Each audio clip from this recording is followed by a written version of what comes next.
Hey everyone, this is Sanjog Jadhav here and today I am going to discuss your next important problem, income from house property. Guys, मैं अभी तक बताते आ रहा हूँ आपको कि हेड्स ऑफ इनकम 5 है, उसमें से फर्स्ट लास्ट लेक्चर तक ख़त्म हुआ है इनकम फ्रॉम सैलरी। हम इस लेक्चर के साथ स्टार्ट करने वाले हैं income from house property. So basically 5 heads of income होते हैं, income from salary, income from house property, PGBP, capital gain and other sources. उसमें से इनकम फ्रॉम सैलरी मैंने आपको बताया है 4-5 प्रॉब्लम, उसके बेसिक कंडीशन के हिसाब से सब मैंने बताया है। आज मैं स्टार्ट करने वाला हूँ इस वीडियो के साथ इनकम फ्रॉम हाउस प्रॉपर्टी के बारे में। अब income from house property exactly क्या है, उसका कैलकुलेशन कैसे करते हैं, प्रॉब्लम कैसे होते हैं, सॉल्व कैसे किया जाता है। मैंने आप सबको वो पीडीएफ सेंड की थी, आपने देखा भी होगा कि एग्जैक्टली हाउस प्रॉपर्टी का मतलब क्या है, वो मैं बताने वाला हूँ इस वीडियो में। और उसके साथ हाउस प्रॉपर्टी को हम कैसे समझे कि यही हाउस प्रॉपर्टी है। फॉर एग्जांपल अगर आप एक बिल्डिंग का कंस्ट्रक्शन चल रहा है तो वो हाउस प्रॉपर्टी हो सकती है क्या? अगर आप किसी भी बिल्डिंग में रह रहे हो तो वो हाउस प्रॉपर्टी हो सकती है क्या? ये सारी चीज़ें हम उसमें सीखने वाले हैं, इस वीडियो में सीखने वाले हैं। सो बेसिकली ये जो वीडियो है वो सिर्फ आपको एज अ नॉलेज कि हाउस प्रॉपर्टी एग्जैक्टली क्या होती है, उसका कौन कौन से कंडीशन को फुलफिल करने के बाद हम उसको हाउस प्रॉपर्टी बोल सकते हैं, कह सकते हैं, इसके बारे में इस वीडियो में मैं आपको बताने वाला हूँ। सो फर्स्ट ऑफ ऑल मैं आपको बताऊँगा कि टाइप्स ऑफ हाउस प्रॉपर्टी, उसके बाद बेसिक कंडीशंस की बेसिक कंडीशन फुलफिल करने के बाद कि कौन सी हाउस प्रॉपर्टी है जिसको हम हाउस प्रॉपर्टी कह सकते हैं।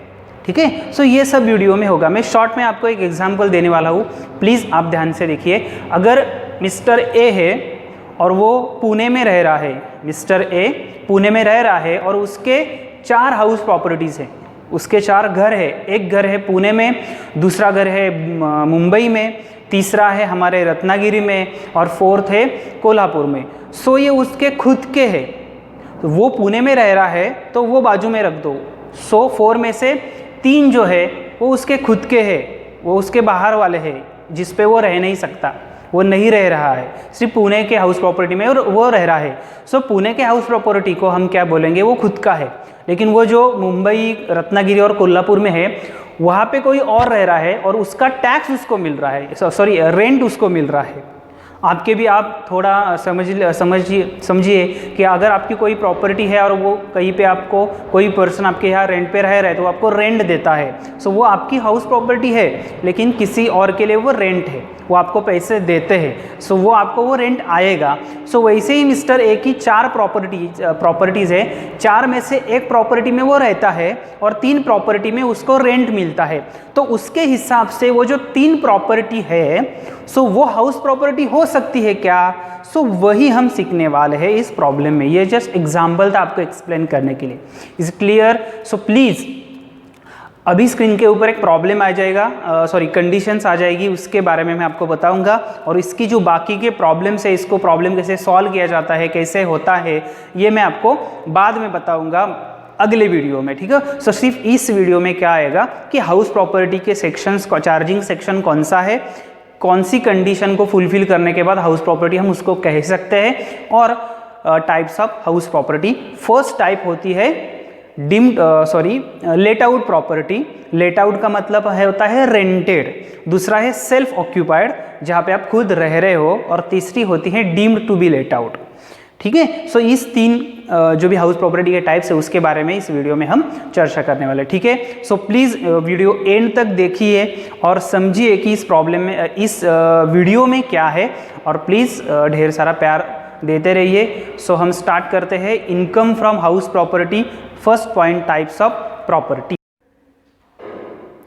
ओके स्टूडेंट, सी स्क्रीन के ऊपर देखिए क्या है उधर कि types of house property. Basically house property के कितने टाइप्स है? सो बेसिकली हाउस प्रॉपर्टी के 2 टाइप्स हैं। So first is a late out property and another one is a self occupy property. First is let out and another is self occupy property. Late out property का मतलब क्या है दोस्तों, और self occupied का मतलब क्या है? लेट आउट का मतलब है रेंट, अगर आप अपनी जो भी प्रॉपर्टी है, यानी कि प्रॉपर्टी का मतलब आपका कोई भी घर है वो रेंट पे दिया है, और जो भी रेंट पर रहता है पर्सन, वो अगर आपको उसका कुछ मनी यानी पैसा दे रहा है तो हम उसको क्या बोलते हैं, रेंट।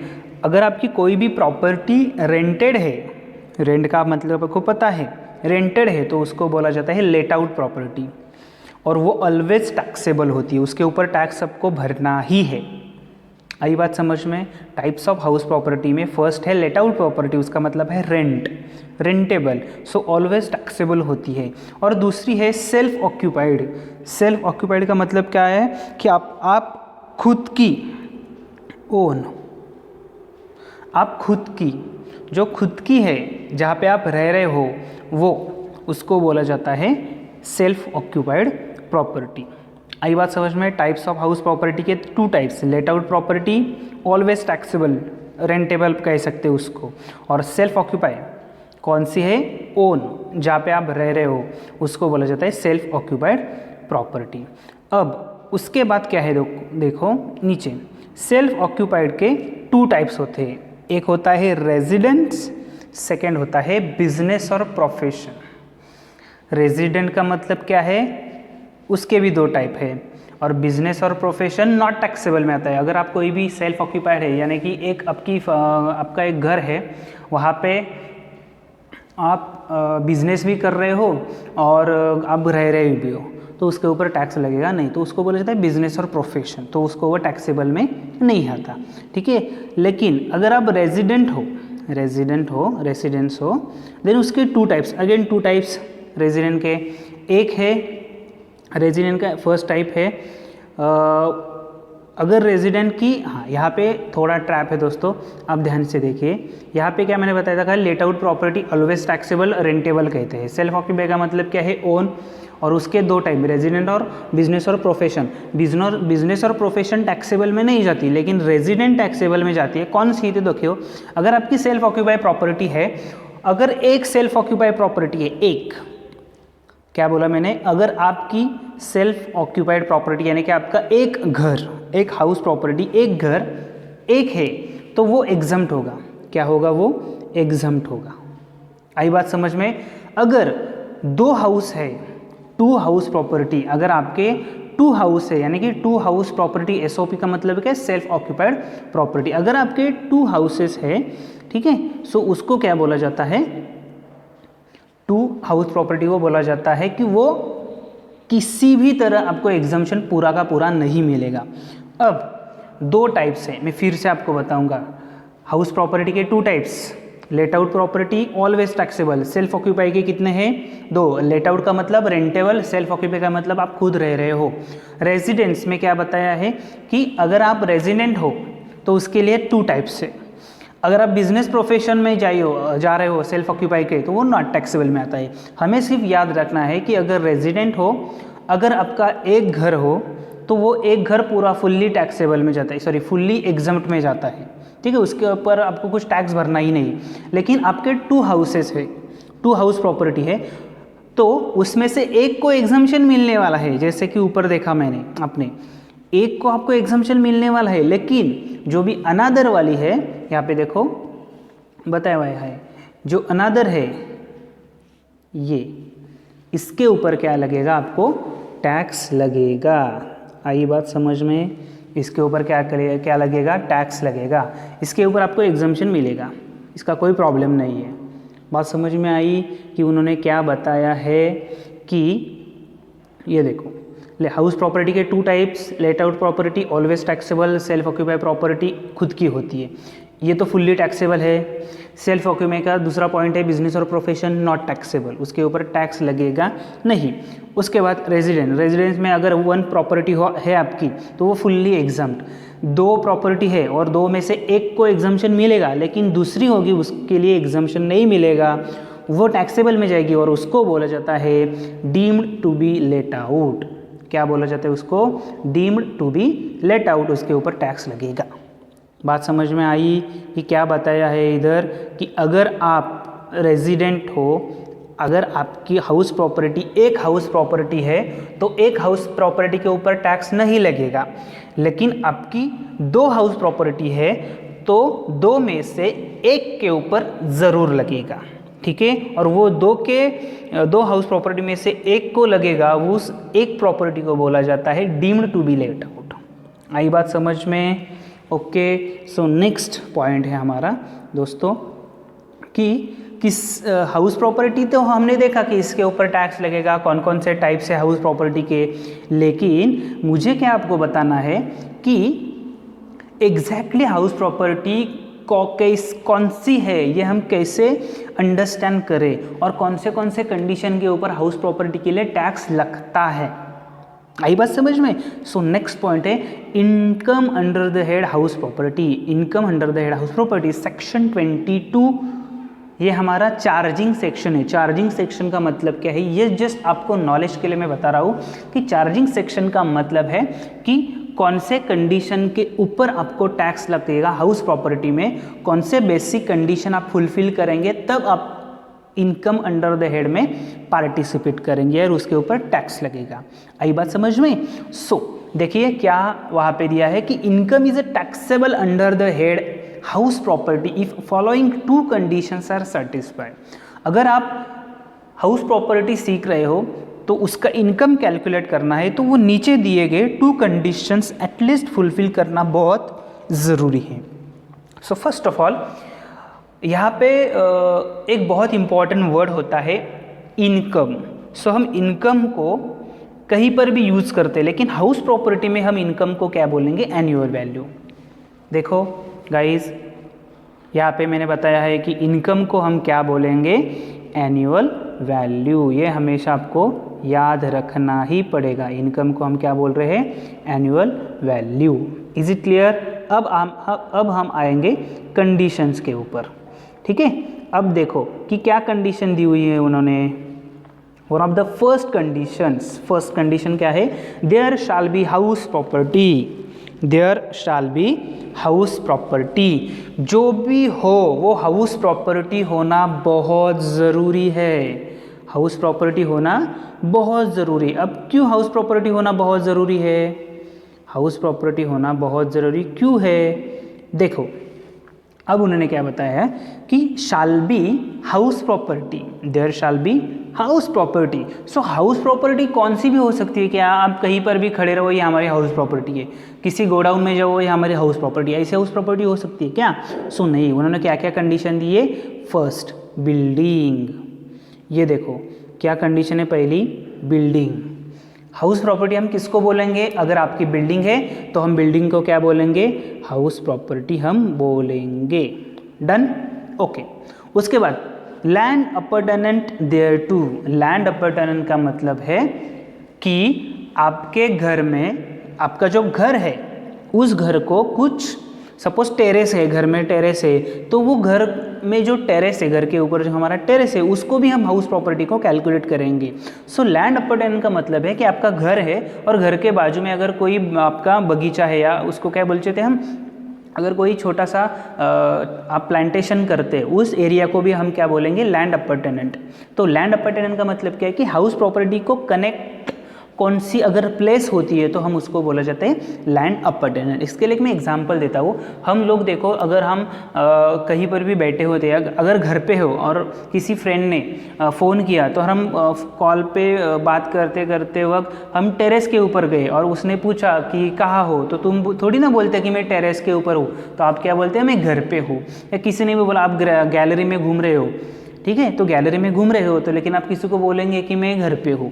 अगर किसी ने पूछा कि हेलो तुम कहाँ हो, तो तुम क्या बोलेंगे? मैं घर पे हूँ। तो हम ऐसे नहीं बोलते मैं गैलरी में हूँ, ऐसा नहीं बोलते, ठीक है। तो गैलरी भी क्या है? आपका part of house property. Is it clear? So उसको बोला जाता है लैंड अपर्टेनेंट देयर टू। तो ये भी हमारी क्या हुई? हाउस प्रॉपर्टी हो सकती है। ये जो पार्ट है ये भी हाउस प्रॉपर्टी हो सकता है। लेकिन there shall be house property only land, there shall not be house property. Is clear? ये जो लैंड है ये हाउस प्रॉपर्टी नहीं हो सकती। ये क्यों नहीं हो सकती, मुझे कौन बताएगा कि क्यों नहीं हो सकती? सो इसका मतलब है एक प्लेस यानी कि एक लैंड होती है, लैंड है ना, उसके ऊपर कोई छत नहीं है। अगर किसी भी जगह किसी भी प्रॉपर्टी में अगर छत हो, 2 वॉल हो, 3 वॉल हो, तो हम उसको हाउस प्रॉपर्टी मान सकते हैं। लेकिन विदाउट एनी क्या बोल सकते हो, कुछ भी नहीं है उसके ऊपर, वो पूरा खाली है, खुला आसमान को हम तो थोड़ी ना हाउस प्रॉपर्टी कह सकते हैं। तो खुले आसमान को हम क्या बोल सकते हैं? हाउस प्रॉपर्टी नहीं बोल सकते। तो only land is not house property. और then building under constructions, building under construction, ये भी बिल्डिंग अंडर कंस्ट्रक्शन है ना, तो हाउस प्रॉपर्टी बन सकती है क्या? सो ये भी हाउस प्रॉपर्टी नहीं बन सकती। Is it clear? बात समझ में आई? मैंने क्या बोला कि पहली कंडीशन क्या है दोस्तों? One of the most important concept की इनकम को हम एनुअल वैल्यू बोलते हैं। हम हाउस प्रॉपर्टी है ऐसे कब मान सकते हैं और टैक्स कब लगेगा? फर्स्ट कंडीशन है कि there shall be house property, जो भी प्रॉपर्टी है वो हाउस प्रॉपर्टी होनी चाहिए। तो हाउस प्रॉपर्टी कब हो सकती है दोस्तों? आप मुझे बताओ, हाउस प्रॉपर्टी कब हो सकती है? जब बिल्डिंग हो, लैंड अपार्टमेंट हो, तब हाउस प्रॉपर्टी हो सकती है। लैंड को हम ओनली लैंड को हाउस प्रॉपर्टी नहीं कहेंगे, बिल्डिंग अंडर कंस्ट्रक्शन को हम हाउस प्रॉपर्टी नहीं कहेंगे। उसके बाद सेकेंड पॉइंट है assessee shall be owner of the house property. जो भी असेसी है shall be owner of the house property, उस हाउस प्रॉपर्टी का वो ओनर होना बहुत ज़रूरी है। Is it clear? House property का आप ओनर होना बहुत ज़रूरी है। अब दूसरी बात मैं कहता हूँ आपको कि एक एग्जाम्पल देता हूँ, तब आपको समझ आएगा। अगर आप समझो कि मिस्टर ए, अगर आप समझो कि मिस्टर ए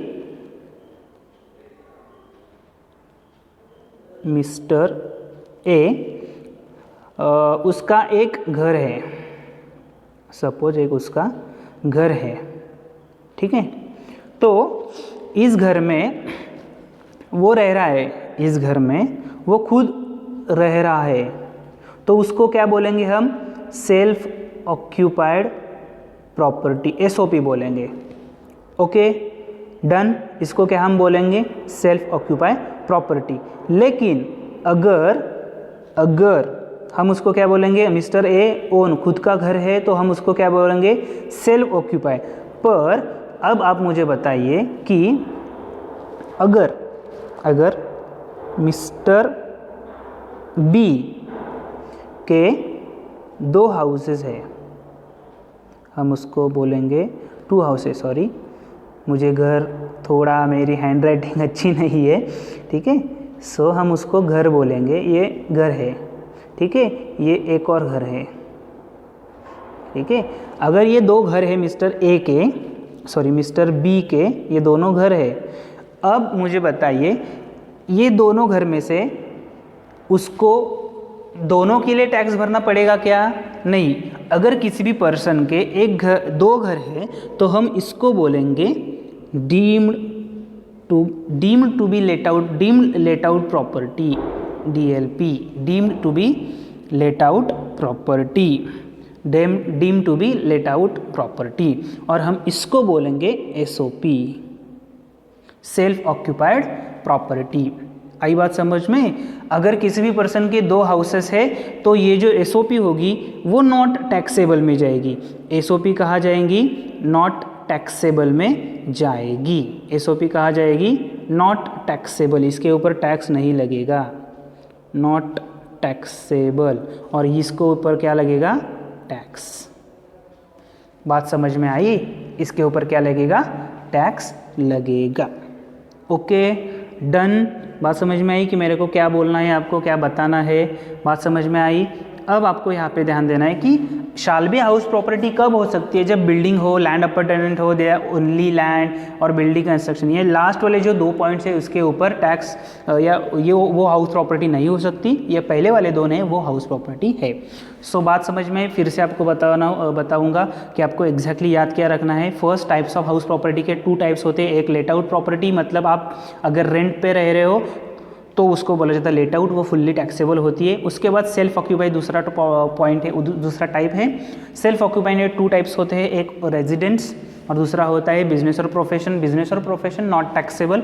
उसके बाद रेजिडेंट में 2 टाइप्स होते हैं। अगर आपकी हाउस प्रॉपर्टी एक हाउस प्रॉपर्टी है तो वो फुल्ली एग्जम्प्ट में जाएगी, उसके ऊपर टैक्स नहीं लगेगा। और 2 हाउसेस में यानी कि मोर देन 1 हाउसेस हो तो 1 हाउस एग्जम्प्ट, सेकेंड हाउस होता है उसको बोला जाता है deem to be let out, उसके ऊपर आपको टैक्स लगेगा। ओके और charging section income under the head, हम इनकम को हाउस प्रॉपर्टी में क्या बोलेंगे, एनुअल वैल्यू। और कंडीशन फर्स्ट कौन सी है, there shall be house property, building हो, लैंड अपार्टमेंट हो। और इसका मतलब क्या है कि हाउस प्रॉपर्टी हम कैसे बोल सकते हैं, अगर आपका घर हो, घर के बाजू में ही आपका कोई क्या बोल सकते हैं ग्राउंड है, वहाँ पे आप खेल रहे हो, आपके घर को ही कनेक्टेड है।